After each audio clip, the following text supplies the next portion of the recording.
हाँ जी, बैंकों के अंदर एक टर्म आ रही that is the form 15G 15H form. 15G 15H form वास्तव में होता क्या है, क्यों भरना चाहिए, इस चीज़ का भी आपको नॉलेज होना चाहिए। अगर आप चैनल पर नए हो तो लाइक से सब्सक्राइब जरूर कर दो, ताकि जितनी भी मैं बैंकिंग अपडेट देता हूं वो आप तक आती रहे।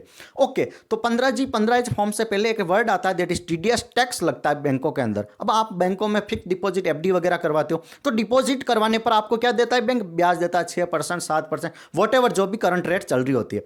ओके, अब आपको बैंक ब्याज देता है तो एक फाइनेंशियल ईयर की एक लिमिट भी होगी, भाई लिमिटेड ब्याज कमा सकते हो पर बैंक। तो पर बैंक लिमिट की डिसाइड 15G के लिए दैट इज 50,000, 50,000 तो ये 60 साल से नीचे वालों के लिए, और 1 लाख की लिमिट तय की है 50 जो 60 साल से ऊपर है, दैट इज सीनियर सिटीजन बोलते हैं। यहां तक कोई डाउट है? ओके, तो अब गवर्नमेंट ने कहा कि 50,000 में हमने 60 साल से नीचे वालों के लिए लिमिट डिसाइड कर ली, माइनर के लिए जो लिमिट डिसाइड की है उससे ज़्यादा अगर आपका ब्याज आता है, 50,000 की जगह मान लो 52,000 रुपये आपका ब्याज मिल रहा है, तो बैंक आप पर TDS लगाता है, टैक्स काटता है, total deduction at a source.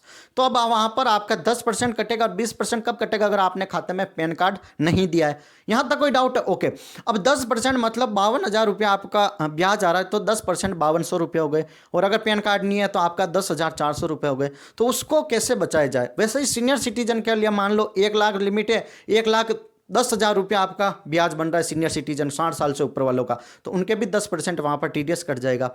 तो 1,10,000 पर अगर मान लो, तो यहाँ पर 1 लाख पे तो आपका 10% कितना हो गया, 10,000, और 10,000 पर यहाँ पर आपका लमसम 1,000 हो गया, तो 11,000 रुपया आपका TDS काट दिया जाएगा।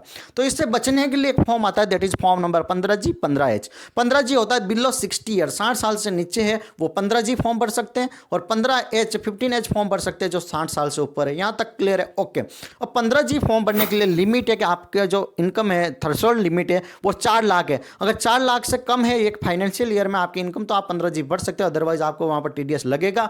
ITR जब फिल करोगे तो वहां पर आपका जो भी होगा कट कुटा के वापस आ जाएगा। क्लियर है? तो 15G फॉर्म 60 साल से नीचे होना चाहिए, आपके पास पैन कार्ड होना चाहिए। थर्ड कंडीशन है ये कि 4 लाख से कम आपकी इनकम होनी चाहिए। लेकिन सीनियर सिटीजन के लिए फॉर्म भरा जाता है that is 15H 15H form भरा जाता है। कंडीशन फर्स्ट ये है कि आपकी 12 लाख अभी 8% थ्रेशोल्ड क्राइटेरिया है, वो नील होना चाहिए। क्लियर? 12 लाख से नीचे आ रहे हो तो आप 15H फॉर्म भर सकते हो, आप बिल्कुल टैक्स से बच सकते हो। तो फायदा दिया जाता है सीनियर सिटीजन को, ऑब्वियसली इनको फायदा दिया जाता है। तो 15H का आपको क्राइटेरिया क्लियर हो गया, और सेकंड आपको पैन कार्ड होना जरूरी है। इतना ही याद रखना, there is sufficient. Thank you so much. Channel पर नए हो तो लाइक से सब्सक्राइब जरूर करें।